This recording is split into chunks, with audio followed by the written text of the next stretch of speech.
Kana polling personnel OIDUNA meekhal THABAK thouram shing pangthokpasida nungaiba phao nattana nupa na touba ngamba sing adu NUPI eikhoinasu chap chana pangthokpa ngami haibagi ihool phao haina Yaiskul AC ki polling 14/5 ta Presiding Officer oina mathou touribi N Sangita koubi polling personnel amana phongdorakli wafam masing asi pangthoklLIBA Lok Sabha meekhal asida NUPI NGAKTANA polling personnel oiriba Yaiskul amasung wangkhai AC ki polling station sing manungda amoiriba 14/5 Moirangkhom Junior High School da hangba polling station da Presiding Officer amoina mathou pangthoklibi Sangita na phongdorakibani Tom TV ga akhanana unaba duda Sangitan hai aikhoida sinarakliba thodang ase aduki matik challenging oiba mani maramdi matam amada nupa singna lawramba thodang aduga chap manaba mongda nupi singna su lawba ngamle haibadu takpa ngamle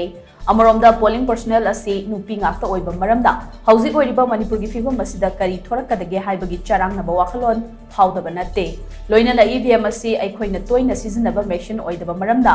yarak loidra amadi kari tawrakadage haibagi chingnabasu adumak phawi masi pumnamak sing asi oiduna su sector officer amadi higher authority sing laktuna soyangam yaubra haina adumak yengsili mahangna makhatana high polling station asida leiramliba infrastructure sing asi yamna nungaiba su natte amadi nungaitaba su natte adumakpu sanitary gi matangdadi khara nungaite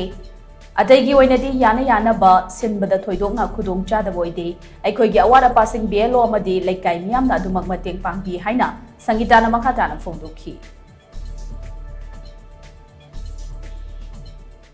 Nupana tawbogum na ngami haibagi challenging mutumadi laijai yam nungaijai adubu aikhoida panicking oiba pakhatpa haibadi leibak irang leibanina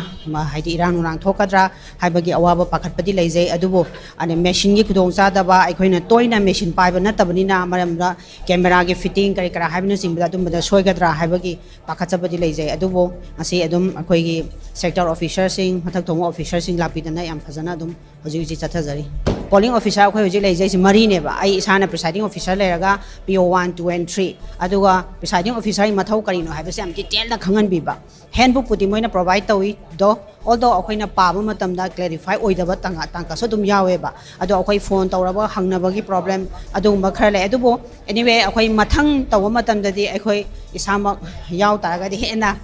nungaina tawba ngamni haibagi isada experience like khlakpado adu mind di oije han khanjai